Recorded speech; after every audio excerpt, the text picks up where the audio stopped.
नमस्कार दोस्तों। मणिपुर के हालात लगातार बेकाबू हैं। 2 दिन पहले ऐसी घटना हुई जिसने पूरे देश में हड़कंप मचा दिया। मणिपुर के मुख्यमंत्री के घर पर हमला हुआ, मणिपुर के विधायकों मंत्रियों के घर पर हमला हुआ और अब तक की जो स्थिति है पिछले साल मई से लेकर अब तक, जिसमें 250 लोगों की मौतें हो चुकी हैं, हत्याएं हो चुकी है, 1 लाख से ज्यादा लोग विस्थापित। और उसके बाद यह सवाल उठ रहा है, क्या अब वक्त नहीं आ गया है जब मणिपुर की सरकार को बर्खास्त किया जाना चाहिए या मणिपुर के मुख्यमंत्री से इस्तीफा लिया जाना चाहिए? अगर प्रधानमंत्री मोदी तमाशबीन बनकर बैठे हैं, बीजेपी की डबल इंजन की सरकार होते हुए भी मणिपुर के हालात बेकाबू हैं और प्रधानमंत्री मोदी अपने मुख्यमंत्री का इस्तीफा नहीं ले रहे हैं, तो क्या राष्ट्रपति के पास कोई विकल्प है कि मणिपुर में सरकार की बर्खास्तगी का फैसला राष्ट्रपति कर सकती है? ऐसे कई सवाल लगातार पैदा हो रहे हैं और आज द हिंदू में एक बड़ा सा आर्टिकल लिखा है। दुष्यंत दवे सीनियर एडवोकेट हैं, सुप्रीम कोर्ट के बार एसोसिएशन के प्रेसिडेंट रहे हैं, सुप्रीम कोर्ट बार एसोसिएशन के। उन्होंने एक लंबा आर्टिकल हिंदू में लिखा है, Manipur as a case for imposing article 356। और दुष्यंत दवे ने एक तरह से वकालत की है, जस्टिफाई किया है कि ऐसे मौके पर, ऐसी स्थिति में मणिपुर में आर्टिकल 356 का इस्तेमाल करना चाहिए और राष्ट्रपति को, द्रौपदी मुर्मू को इसमें सीधा दखल देना चाहिए। उन्होंने संविधान की धाराओं का, आर्टिकल की व्याख्या भी की है। तो इन तमाम मुद्दों पर बात करने के लिए हमने एनके सिंह साहब को रिक्वेस्ट किया। सीनियर जर्नलिस्ट हैं और जैसा कि बार बार हम उनके परिचय में कहते हैं, संविधान की सही व्याख्या करने में किसी भी सीनियर एडवोकेट की तरह बारीकियों में जाते हैं, तह तक जाते हैं। मणिपुर की स्थिति क्या है आप सबको पता है। मणिपुर में लगातार हत्याएं, हिंसा, आउट ऑफ कंट्रोल सिचुएशन। और अब अमित शाह, परसों जब मणिपुर में हिंसा हुई, अमित शाह महाराष्ट्र में चुनावी सभा छोड़कर भागकर दिल्ली आए और दिल्ली में इमरजेंसी बैठक हुई। बड़े अधिकारियों के साथ पैरामिलिट्री फोर्सेज, अतिरिक्त फोर्सेज भेजने का फैसला हुआ कि 70 अतिरिक्त कंपनियां भेजी जाएंगी। और अब तक अगर देखें, पहले से जो तैनात कंपनियां हैं उन कंपनियों को मिलाकर तो 288 कंपनियों का डिप्लॉयमेंट अब मणिपुर में हो जाएगा इन अतिरिक्त कंपनियों के साथ। लेकिन उसके बाद भी मणिपुर के हालात बेकाबू हैं, तमाम अखबारों के हेडलाइंस स्क्रीन पर। और अगर बीजेपी की सरकार मणिपुर में नहीं होती, अगर मणिपुर के मुख्यमंत्री प्रधानमंत्री मोदी की पार्टी के नेता नहीं होते, तो क्या मणिपुर में इतने दिनों तक चली हिंसा के बाद भी सरकार टिकी रहती? क्या वो सरकार बर्खास्त नहीं होती? एनके सिंह साहब, पहला सवाल तो यही है जो दुष्यंत दवे ने लिखा है। और ये बहुत सारे लोग कह रहे हैं, इसमें ये भी खबर आई कि 2 दिन पहले 18-19 जो विधायक हैं बीजेपी के और मंत्री, उन्होंने भी केंद्र सरकार को कहा है वीरेंद्र सिंह जो मुख्यमंत्री हैं उनको हटाया जाना चाहिए। जो एक संगमा की पार्टी है, कॉनराड संगमा की, जिनके 7 विधायक हैं, उन्होंने इस्तीफा ले लिया। संगमा का इंटरव्यू देख रहा हूं, आज एक्सप्रेस में छपा है। उन्होंने भी कहा है कि वहां की स्थितियां बेकाबू हैं और no effective step possible until there is change of guard in Imphal. वो भी कह रहे हैं कि बिना चेंज ऑफ गार्ड के सही कदम नहीं उठाया जा सकता। क्या कहते हैं सिंह साहब? जी, अंग्रेजी में एक मुहावरा है, डांस मैकाबर। लाशों पे नृत्य जब कोई करता है, अट्टहास करता है, तो उसको डांस मैकाबर कहते हैं। इस समय केंद्र को हम सीधा कह सकते हैं कि ये उन लाशों को 250 लाशें जो गिरी हैं पिछले 3 मई से, 3 मई मतलब 19 महीने में, ये सिर्फ उतना ही नहीं है।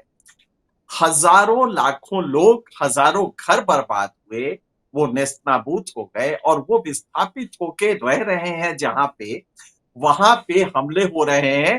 जो 6 लोग मारे गए हैं परसों, जिनकी लाशें निकली, वो राहत कैंप में थे और वहां पे हमला। जरा सोचिए कि राहत कैंप का प्रोटेक्शन नहीं है। वो बेचारे तो गए थे कि राज्य हमें इतनी प्रोटेक्शन तो देगा, और वहां पे उनको 6 को मार दिया गया था। तो ये पूरा कुछ ऐसा नहीं है। इसमें केंद्र सरकार डे 1 से 19 महीनों से, जरा सोचिए आपकी देश का प्रधानमंत्री वहां पे राहत शिविरों में हमला करके 3 बच्चे और 3 औरतें उठा के ले जाके दूसरा ग्रुप मार दे, और देश का प्रधानमंत्री इलेक्शन सभा कर रहा हो महाराष्ट्र में, इसके पहले हरियाणा में, तो जरा वो कैसा सीन होगा। 19 महीने से जल रहा हो और उसके बाद देश का प्रधानमंत्री, मुझे याद है वो दीदी बंगाल का, कुछ वैसा ही अब हो रहा है कि उनके लोग कह रहे हैं कि साहब कम्युनल पैशन भड़काने के लिए जी। और उसमें मोदी जी का भी बटेंगे एक कटेंगे और सेंटेंस उसका यहाँ, प्रधानमंत्री कह रहे हैं एक है तो सेफ है। जी, एक मोदी उसको दे रहे हैं। तो आप समझ सकते हैं कि देश का प्रधान अब कॉन्स्टिट्यूशनल अगर वाकई कोई प्रोविजन होता, मुझे अफसोस है कि संविधान निर्माताओं ने यह प्रोविजन नहीं दिया कि कॉन्स्टिट्यूशनल मशीनरी फेल हो तो राज्य सरकारों को केंद्र सरकार अपने कब्जे में लेती है। ये तो है प्रोविजन। ये नहीं है कि केंद्र सरकार अगर फेल हो तो उसको कौन हटाएगा, वरना ये क्लियर केस है कि केंद्र सरकार अपनी नैतिक जिम्मेदारी और संवैधानिक जिम्मेदारी में फेल हुई। अब जरा गौर कीजिएगा, इसमें हम आपके व्यूवर्स को थोड़ा सा विस्तार से, थोड़ा ये गंभीर विषय है। आर्टिकल 356 में संविधान निर्माताओं ने कहा कि भाई राज्य कोई अगर कॉन्स्टिट्यूशनल प्रावधानों के अनुरूप न चल रहा हो तो उसके लिए केंद्र के पास ताकत होगी कि वो सीधे राष्ट्रपति शासन लगा के शासन वहां का अपने हाथ में ले ले। ये वहां का प्रावधान है। और ये प्रावधान 19 में, जिस 3 मई को 2023 को, जिस दिन वहां कुकी समुदाय की औरतों को नंगा करके बलात्कार किया गया मास रूप में, और पुलिस वहां की इसके साथ थी, पुलिस ने वो उस मास रेप में अपना रोल प्ले किया करवाने में, तो आप समझ सकते हैं कि वही दिन था जबकि कॉन्स्टिट्यूशनल ब्रेकडाउन के आधार पे प्रेसिडेंट रूल लग जाना चाहिए था। चलिए साहब, वो भी आपने नहीं किया, आप तांडव देखते रहे और चुनाव लड़ते रहे, चुनाव लड़वाते रहे और सब कुछ करते रहे। इसका दूसरा पहलू जो हमारे दर्शकों को, व्यूवर्स को समझना चाहिए, 356 के पहले एक आर्टिकल है 355, और 355 कहता है duty of the union to protect state against external aggression and internal disturbance. आंतरिक जो डिस्टर्बेंसेस है उससे राज्य को बचाना, सुरक्षित रखना, ये केंद्र की जिम्मेदारी है। तो आप इस जिम्मेदारी में फेल हो गए। चलिए साहब, प्रेसिडेंट रूल आपने नहीं लगाया, आप पहले तो इस जिम्मेदारी में फेल हुए। आज आपने 28,000 पैरा मिलिट्री फोर्स भेज के आपने किया क्या?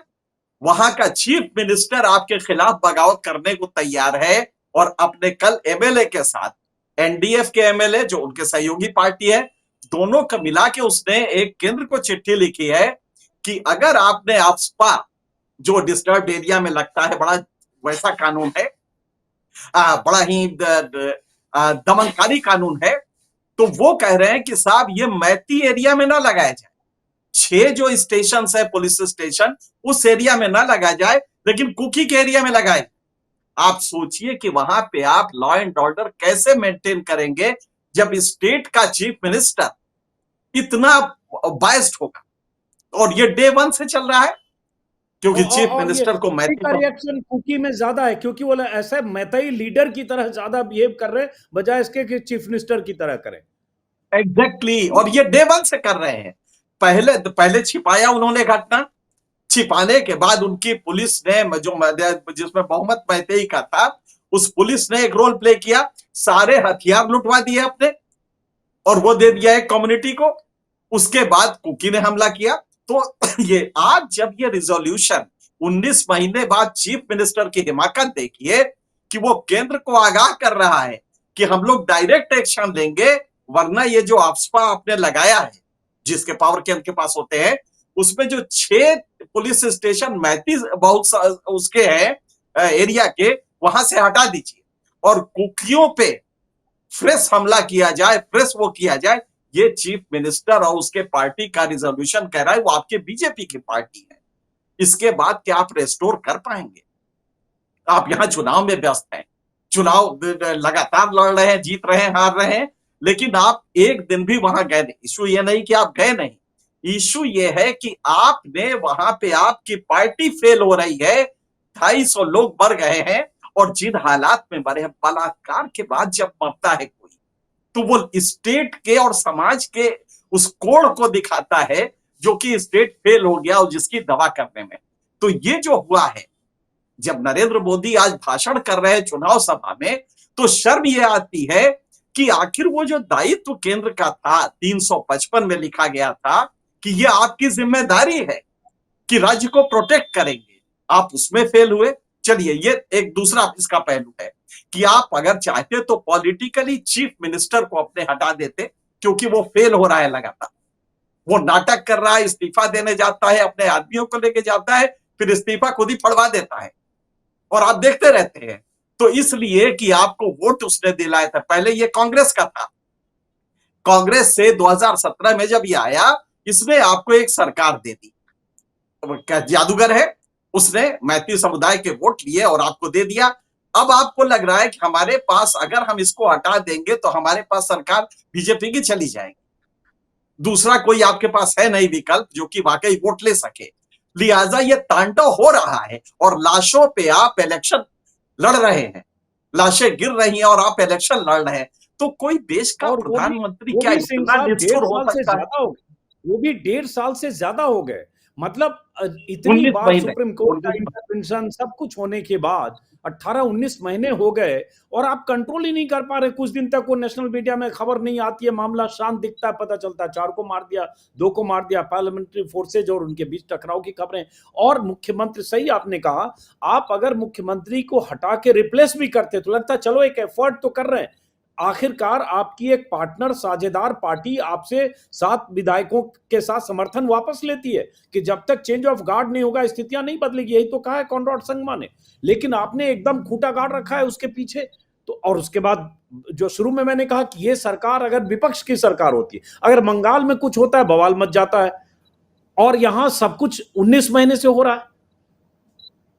आप ये जिद जो है पीएम की, आप इसको और पहलवानों का वो जो नेता था जो इनका मेंबर पार्लियामेंट ब्रजभूषण शरण, ब्रिजभूषण शरण की। उसकी जिद आप देखेंगे तो एक अजीब अहंकार है प्रधानमंत्री का कि हम लड़कियां चीखती रहें कि ये बलात्कारी है, इसको हटाइए, लेकिन आप नहीं हटाएंगे तो नहीं हटाएंगे क्योंकि हम मोदी हैं।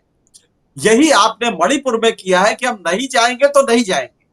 कितना निष्ठुर होगा वो व्यक्ति जो मणिपुर के इस तांडव को उसी की पार्टी के रहनुमाई में हो रहा है और वो एक दिन भी नहीं जाता है और वो दिन भर अपने सारे कामकाज छोड़ के इलेक्शन में घुमा करता है।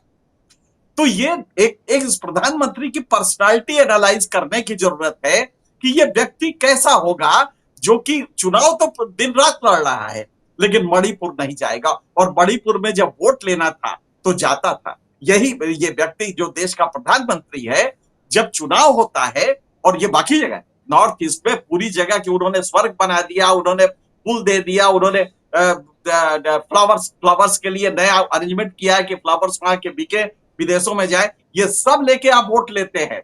लेकिन जब वहां पे आप ही के करने की वजह से दंगे होते हैं, एक जबरदस्त सोशल स्ट्राइक होती है, कम्युनल मैती कुकी लड़ाई होती है, तो आपको सिर्फ पॉलिटिक्स नजर आती है कि अगर हम अब कोई दूसरा लाएंगे तो उसका चेहरा ये वोट तो नहीं दिलवाएगा, तो ये सरकार गई। तो लिहाजा सरकार बनी रहे, तांडव होता रहे, ये इसके पीछे पूरा का पूरा वो है। अब एक चीज बताइए, 2 चीज है जो कॉनराड संगमा का इंटरव्यू एक्सप्रेस में है, जिसमें उन्होंने कहा है कि no effective step possible until there is change of guard in Imphal. मतलब जो नेतृत्व है वीरेंद्र सिंह का वही भरोसा खो चुका है और कुकी समुदाय को लगता है कि साफ साफ मतई के पक्ष में है और उसी तरह से वो एक्ट कर रहे हैं, और ये आरोप लगातार 18-19 महीने और उसके पहले से भी लगते रहे। अब एक सवाल यहां है कि चेंज ऑफ गार्ड से स्थितियां बदलेगी क्या, और उसके बाद दूसरा सवाल पर आता हूं। पहले इसी सवाल की, क्या चेंज ऑफ गार्ड से स्थिति बदल सकती है? जैसे वो कह रहे हैं, उनका इंटरव्यू देख रहा हूं कि भरोसा नहीं है लोगों में, कॉन्फिडेंस लूज कर चुके, कम्युनिकेशन नहीं है, क्योंकि आपने एक पोजीशन पहले ही ले रखी है और वो पोजीशन एक समुदाय के विशेष के पक्ष में है, तो दूसरा समुदाय आपको मान ही नहीं रहा है कि आप चीफ मिनिस्टर की तरह कोई कम्युनिकेशन प्रॉपर कर रहे हैं। नहीं, देखिए, इसमें विकल्प तो था आपके पास शुरू में ही। जब ये हुआ तो आप ही के पार्टी के वहां के विधायकों ने इस चीफ मिनिस्टर को नालायक बताया और ये कह के कि अकर्मण्य है, ये नॉन फंक्शनल है, ये आदमी कुछ भी नहीं करता है, और ये कह के उन्होंने बताया कि आप इसे बदल दें। आप याद करिए वो विधायकों का वो डिमांड कि इस चीफ मिनिस्टर को बदला जाए, और उसके अलावा समाज के बहुत बड़े वर्ग ने कहा था, लेकिन आपने तब नहीं बदला। अब प्रॉब्लम कहां है कि आप मैतेई को अगर बदल देते हैं, आपको ये तो किसको लाएंगे? कुकी आपका बहुत कम वोट है, कुकी 3rd नंबर पे आता है, सेकंड नंबर पे नागाज हैं। तो एक विकल्प उस समय था कि आप नागा चीफ मिनिस्टर ले आए, और नागा चीफ मिनिस्टर ले आके, क्योंकि वो अपेक्षाकृत न्यूट्रल रहता, लेकिन आपने वो नहीं किया, क्योंकि आपकी गवर्नमेंट फिर पता नहीं वो कितना कंट्रोल कर पाएगा और गवर्नमेंट चली ना जाए, क्योंकि बाकी एमएलए भड़क जाएंगे। तो ये सब सोच के आपने उस समय, आज आप लगातार पॉलिटिक्स कर रहे हैं मणिपुर में। आप सिर्फ एक सरकार बचाने के लिए आप ये पूरे लाशें गिरने दे रहे हैं और ये तांडव होने दे रहे हैं, और इलेक्शन में जाके आप इलेक्शन लड़ रहे हैं। तो ये जो मणिपुर का केस है, ये एक आदमी की पर्सनालिटी बताता है। और दूसरा जो आपने सवाल पूछा कि चीफ मिनिस्टर उस समय बदलते तो ये बहुत अच्छा रहता, और वही संगमा ने लगातार यही कहा है, बहुत सॉफ्ट हैंडलिंग की है, क्योंकि चूंकि एलआई रहे हैं तो बहुत क्रूड नहीं हुए हैं, लेकिन जो मैसेज दे रहे हैं वो बहुत साफ है कि साहब ये तो बहुत पहले आपको करना था, आपने नहीं किया। अब जरा उल्टा देखिए, अब गुर्रा रहा है वो चीफ मिनिस्टर कि हिम्मत हो तो हमें बदल दो। और ये नया है, बीजेपी को तो मतलब ना माया मिली न राम। ये जो नरेंद्र मोदी की सेंट्रल लीडरशिप है, इसने पहले सोचा कि इसको बना फुशकार के रखते हैं, मैतेई हमारे साथ रहेंगे। जब वो सर से ऊपर हो गया पानी अकर्मण्यता की वजह से, तो अब आपके पास ये है कि वो चैलेंज दे रहा है कि हमको हटा के देखो, और देखो तुम्हारी सरकार गिर जाती है कि नहीं। तो अब इनकी मुश्किल ये है कि कल का जो रिजोल्यूशन है, जिसमें कि उसने कुछ नहीं किया, एनडीएफ के लोगों को ले लिया जो 5 है, और अपनी पार्टी तो ही है, उसके लोगों को लेके, और ये मैसेज दिया है केंद्र को कि तुम्हारी हिम्मत हो तो हटा के देखो, और अगर हटाओगे तो हम लोग एक्शन अपने हिसाब से लेंगे। अब ये इनके लिए गले पड़ गया है। कल इन्होंने 7 कंपनियां भेजी हैं, 70 कंपनियां भेजी हैं, और ये 70 भेज के इन्होंने इंस्ट्रक्शन दिया है कि इसको आप अपने हिसाब से डिप्लॉय करें। जबकि होना ये चाहिए था कि 70 भेजा आपने, 30,000 आदमी वहां पे है इस समय पैरामिलिट्री फोर्सेस का, और 30,000 सभी, क्योंकि वहां पे आर्मी से भी टसल चल रहा है, पुलिस और आर्मी का टसल है। और आपको याद होगा आर्मी ने एडिटर्स गिल्ड को चिट्ठी लिखा था कि यहाँ पे आके देखिए कि यहाँ मीडिया क्या कर रहा है। तो आर्मी भी वहां की पुलिस से नाराज है, और वहां की पुलिस और आर्मी में संबंध बहुत खराब हो गए हैं। सीआरपीएफ यहां से गई है, और ये सही है कि सीआरपीएफ गई है, बीएसएफ गया है। बीएसएफ और सीआरपीएफ वहां पे डिप्लॉयमेंट है, लेकिन आपने इंस्ट्रक्शन फिर उसी चीफ मिनिस्टर के हाथ पे दे दिया है। आपको बेहतर यह होता कि एक तो पॉलिटिकली चीफ मिनिस्टर को हटा दे, कोई न्यूट्रल चीफ मिनिस्टर लाए, और जैसे ही न्यूट्रल चीफ मिनिस्टर आ जाए तो प्रेसिडेंट रूल की तरह आप पूरा का पूरा एडमिनिस्ट्रेशन अपना एक रिप्रेजेंटेटिव देके, जो सुप्रीम कोर्ट ने किया था, सुप्रीम कोर्ट के ही बात को आगे बढ़ा के आप अपना रिप्रेजेंटेटिव रखते, और वो एडमिनिस्ट्रेटिव मेजर्स लेता, डेवलपमेंट प्रोसेस आप शुरू करते। आज वो कुकी और मैतेई जो गरीब है उसके, वो अपने घर बार छोड़ के खड़े हैं और रोज गोलियों का सामना कर रहे हैं, और केंद्र से उनको अब तो विश्वास भी खत्म हो गया। मतलब ये होता था कि कम से कम केंद्र पे भरोसा रहता तो उनकी पुलिस जाती तो दोनों रुक जाते।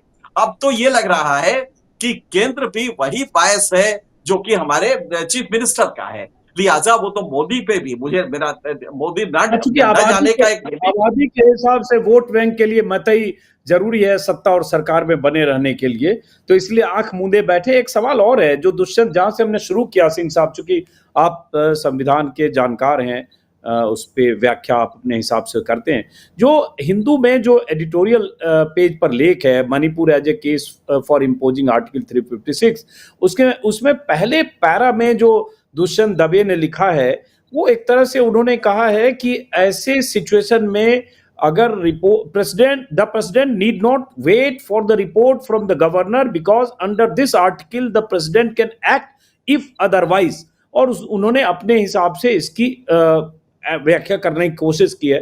तो ये जरा समझाइए कि क्या, देखिए एक स्थिति ये विषय है, एक ये एक बड़े एक बहुत चीज सिर्फ गंभीर विषय सिर्फ है और जानकारी देने की, एक सेकंड सर, एक सेकंड, सिर्फ जानकारी ताकि रिकॉल हो जाए कि जब मई में अनसुईया उइके गवर्नर थी वहां मणिपुर की, तो ऑन रिकॉर्ड उन्होंने कहा था कि वहां सब चीज आउट ऑफ कंट्रोल है, उनसे उनके पास ऐसे कॉल आ रहे हैं, डरावने, लोग परेशान हैं, और उन्होंने इसकी जानकारी राष्ट्रपति को दी। ये गवर्नर ने तब कहा था। रिपोर्ट किस शक्ल में दी, क्या हुआ, किसी को पता नहीं चला, लेकिन अब वो गवर्नर वहां बदल चुके हैं, अब लक्ष्मण आचार्य गवर्नर है। लेकिन अब जो ये कह रहे हैं कि अदरवाइज, इसको जरा डिफाइन कीजिए समझने और समझाने के लिए। देखिए, जब संविधान बना था तो इस आर्टिकल पे चर्चा हुई और कहा गया कि साहब केंद्र को ये शक्तियां क्यों दी जाए। तो डॉक्टर अंबेडकर आए और दिन था वो, जिस दिन ये डिबेट हो रहा था इस आर्टिकल पे, वो दिन था 3 अगस्त 1949। उसमें अंबेडकर ने कहा, I think I can well I can well I can well explain by reminding the हाँ, उन्होंने ये कहा था कि हम ये एक्सप्लेन कर सकते हैं, ये रिमाइंड करा के, कि ये जो स्थितियां बनी है इसमें केंद्र के पास वो शक्ति होना मजबूरी है, क्योंकि राज्य कई बार होगा ऐसी स्थिति इंटरनल डिस्टर्बेंस की आएगी जिसमें दिक्कत हो सकती है, तो केंद्र को वो शक्ति हमें देना अपरिहार्य है। उन्होंने ये कहा, प्रेसिडेंट जब कहा जाता है संविधान में तो वो केंद्र होता है, प्रेसिडेंट का अपना मतलब नहीं होता। यहां पे क्या किया, उन्होंने कहा कि संभव है ऐसी स्थिति बन सकती है कि गवर्नर रिपोर्ट ना दे, पर यहां पे तो वो भी हाँ, स्थिति नहीं है एक सेकंड आज के जमाने में। एक सेकंड, वहीं से उठाते हैं जो इसी एक्सप्रेस में छपा है, अंबेडकर को कोट करते हुए, I think as a necessary consequence to the introduction of Article 277A, we must also give liberty to the President to act even when there is no report by the governor and when the President has got certain facts within his knowledge on which he thinks he ought to act in fulfilment of his duty. जो सारे fact सार्वजनिक domain में है, out of control. अब इसको थोड़ा समझाइए, 277A article. ये उस समय इसका नंबर था, जो 356 है उसकी संख्या 277A थी। उसमें जब डॉक्टर अंबेडकर ने कहा तो कुछ लोग ऐतराज करने लगे और कहने लगे कि साहब इसकी जरूरत क्या है, आप केंद्र को ये शक्तियां क्यों दे रहे हैं। तो उसमें सबसे आगे थे एचवी कामत। एचवी कामत ने कहा कि why, he strongly opposed it, और उन्होंने कहा calling it a central hegemony, और ये क्राइम होगा कि सेंटर को आप इस तरह के पावर दें, ये एचवी कामत ने कहा। लेकिन उसी समय अल्लादी कृष्ण स्वामी खड़े हुए और उन्होंने पूरा एक्सप्लेन करके कहा, in the first place I will explain the reason why it has been why article has been put in making it the duty of the state of the union to maintain the constitution।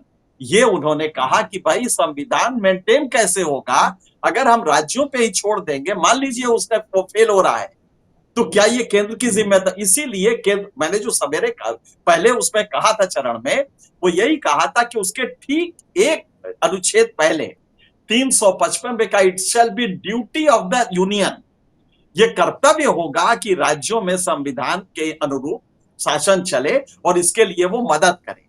अब आपने मदद में क्या किया, paramilitary force भेज दी, आपका मदद हो गया, बात यहां खत्म हो गई। आपने चीफ मिनिस्टर नहीं बदला, चीफ मिनिस्टर आपका गलत है, अकर्मण्य है, आपने उसको नहीं बदला, तो पहला फेल्यूर। अब उसके बाद 356 आता है और 356 में संथानम वगैरह सभी ने कहा कि साहब ये मस्ट है, ये बेहद जरूरी है।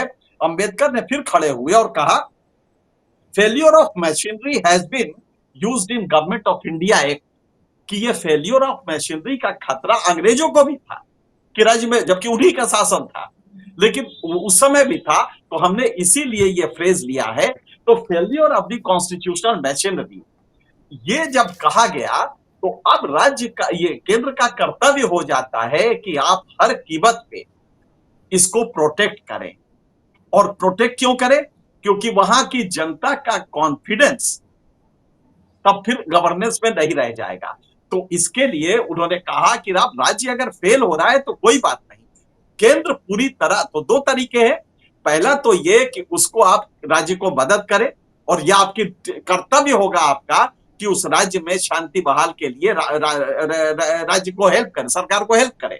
लेकिन अगर ये भी नहीं हो पाता है, अगर इसमें भी आप फेल रहते, तो सीधे ये शासन आप ले लीजिए राष्ट्रपति शासन के तहत, और इसका गवर्नेंस आप खुद करना शुरू करें। दोनों में फेल हुए। पॉलिटिकली आपने चीफ मिनिस्टर नहीं हटाया क्योंकि बीजेपी की सरकार शायद चली जाए, और उसके बाद जो आपका दायित्व था 356 में, आप उत्तराखंड में लगा देते हैं, मुर्गे की तरह पैसा दे के आप एमएलए खरीद लेते हैं, और फिर डाउट होता है कि कुछ गड़बड़ हो सकता है तो प्रेसिडेंट रूल लगा देते हैं। गोवा में करते हैं, आप तमाम राज्यों में करते हैं, ये खेल आप दिवराज प्रेसिडेंट रूल का करते हैं तो आपको दिक्कत नहीं होती। लेकिन मणिपुर में जहां फिटेस्ट केस है, विपक्ष मांग कर रहा है, जहां पूरी दुनिया मांग कर रही है, वहां पे आप न जाएंगे, ना प्रेसिडेंट रूल लगाएंगे, ना मदद के नाम पे सिर्फ आप पैरामिलिट्री फोर्सेस भेज देंगे।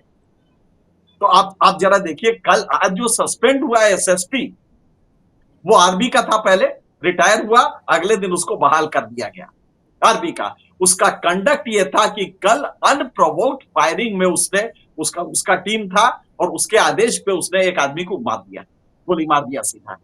उसके बाद अब आप सोचिए कि जिस कम्युनिटी का वो व्यक्ति है, उसमें कितना बड़ा गुस्सा हुआ होगा, क्योंकि वो सिर्फ प्रदर्शन कर रहे थे और सीधे आपने खड़े होकर गोली मार दिया। तो ये वहां पे लॉ एंड ऑर्डर है ही नहीं है, और लॉ एंड ऑर्डर तो एक छोटी चीज है, वहां पे समाज पूरी तरह बटा हुआ है, ना वो राज्य की परवाह कर रहा है, ना अपने जीवन की परवाह कर रहा है। तो और राज्य सरकार और मुख्यमंत्री के प्रति भरोसा खो चुका है, किसी भी सूरत में भरोसा उनके इंटेंशन पर करने को तैयार नहीं है, और इसके तमाम सबूत के तौर पर उनका कंडक्ट मौजूद है 19 महीने से। जी, ये मैंने जो कहा 355, ये बड़ा स्पष्ट है, आपके व्यूअर्स को जानना होगा। It shall be the duty of the union to protect every state against internal disturbances. ये आपकी ड्यूटी थी, तो आप फेल हुए हैं। दरअसल राज्य तो फेल हुआ, वो अलग है। आप अपने उस ड्यूटी में जो संविधान ने दिया था, नरेंद्र मोदी जी की सरकार जो गुड गवर्नेंस का वादा करती है और दावा करती है, वो एक मणिपुर में हिंसा का तांडव चलता रहा, और वो हिंसा साधारण नहीं है। वहां पे जब जैसे दो टेररिस्ट ग्रुप आपस में लड़े, वो हिंसा अलग होती है। जब समाज ही लड़ने लगे, या समाज पे ही खतरा आ जाए कि आप कोई बच्चा है, वो फलाने उसका है, 5 साल का बच्चा है, ईश्वर ने उसको इनोसेंट बना के भेजा है, लेकिन दूसरा ग्रुप जैसे ही देखेगा कि वो उस मोहल्ले से आया है, यानी उस बैती का है या कुकी का है, वो उसको गोली मार देगा। जब यहां तक हिंसा आ जाए और 19 महीने केंद्र की सरकार देखती रहे, तो वो अपराध नहीं कहते हैं, वो जघन्य अपराध कहते हैं जो केंद्र सरकार कर रही है। हमें नहीं लगता है कि दुनिया के इतिहास में जब लिखा जाएगा तो नरेंद्र मोदी ने बाकू में वहां जाके, ब्राजील में जाके क्या किया, ये कोई नहीं देखेगा। लेकिन आप मणिपुर नहीं गए, और नहीं गए वो छोड़िए, आप डांस मेकावर करते रहे, आप लाशों पे जो जो तांडव होता है उस तरह आप इलेक्शन में घूमते रहे, वोट के लिए कांग्रेस को लानत पलानत करते रहे, लेकिन मणिपुर आप एक दिन नहीं गए, मणिपुर का संज्ञान आपने, तो यह आपराधिक कृत्य है। अगर जब एडमिनिस्ट्रेशन की एनालिसिस होगी, तो ये देश के इस समय जो मुखिया हैं, उनके इस कंडक्ट को शायद ही कोई माफ कर पाए। अच्छा, एक छोटा सा जवाब अब आखिर में, आपने कह दिया अलग अलग चरणों में, लेकिन फिर से एक क्लैरिटी, इसका मतलब ये हुआ कि कोई भी प्रेसिडेंशियल इंटरवेंशन की कोई गुंजाइश नहीं है? अगर सरकार संरक्षण दे रही है, केंद्र सरकार राज्य सरकार को, तमाम नाकामियों के बाद, आउट ऑफ कंट्रोल सिचुएशन के बाद भी केंद्र सरकार संरक्षण दे रही है, तो प्रेसिडेंशियल इंटरवेंशन की कोई गुंजाइश नहीं है संवैधानिक तौर मेरे पर? ख्याल से आपका इशारा ये है, आपका इशारा शायद ये है कि क्या राष्ट्रपति महोदया खुद ही इंटरवीन कर सकती हैं। देखिए, वो वहां पे शायद उन्होंने जो दुष्यंत दवे ने लिखा है, उसमें मुझे लगता है कि उन्होंने या तो क्लियर नहीं कर पाए, या वो मुझे लगता है कि बहुत वैलिड नहीं। राष्ट्रपति के पास अपना कोई अधिकार नहीं होता है। राष्ट्रपति के पास एक ही अधिकार होता है जब काउंसिल ऑफ मिनिस्टर अवेलेबल नहीं होता। जैसे जब नई सरकार चुन के आती है, तो उस समय काउंसिल ऑफ मिनिस्टर उपलब्ध नहीं होता, इसलिए उस समय उनका विवेक काम करता है कि किस सरकार को बुलाए। जैसे 2004 में सोनिया गांधी को बुलाए कि अटल बिहारी वाजपेयी को बुलाए, ये उनका विवेक होता है क्योंकि काउंसिल अवेलेबल नहीं होता। अदरवाइज राष्ट्रपति के पास कोई अधिकार नहीं होता। तो दुष्यंत दवे के आर्टिकल से अगर ये ध्वनि निकल रही है तो वो पेटेंटली गलत है। राष्ट्रपति माने चल केंद्र सरकार। अब वर्ड क्या कहता है? The president on receipt of A report from the governor of A state और अदरवाइज, बस यहीं पे वो पेच है कि रिपोर्ट गवर्नर दे चाहे ना दे। ये अलग बात है कि आज भारत में कौन सा गवर्नर है जिसकी हिम्मत होगी कि रिपोर्ट नहीं देगा, केंद्र जब चाहेगी तो जो चाहेगी वही रिपोर्ट दे देगा, वो एक अलग फेज है। लेकिन अगर मान लीजिए आपको रिपोर्ट नहीं भी मिला है, गवर्नर ने नहीं दिया है, तो भी और अदरवाइज कि अगर किसी भी सोर्स से आपको पता लगता है कि कॉन्स्टिट्यूशनल ब्रेकडाउन इस राज्य में है, उस समय आपका दायित्व बनता है कि आप प्रेसिडेंट रूल लगाएं। यह आपका दायित्व बन जाता है। लिहाजा 356 में प्रेसिडेंट तो कुछ नहीं, मतलब प्रेसिडेंट तो कुछ नहीं कर अपने से कर ही नहीं सकती। उसकी वजह क्या है? प्रेसिडेंट के पास कोई साधन नहीं होता कि वो जाने की रिपोर्ट किसी राज्य में क्या हो रहा है।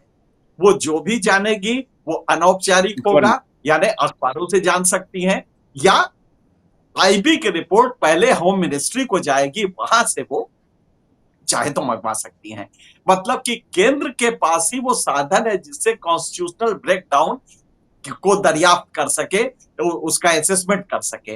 लिहाजा राष्ट्रपति के पास अपनी कोई शक्ति नहीं होती है कि वो सीधे इंटरवीन करे। और खैर मुझे नहीं लगता आज के राष्ट्रपति जो भी होंगे इस मोदी युग में वो सीधे इंटरवीन करेंगे, ऐसा तो वो फेज ही खत्म हो गया है।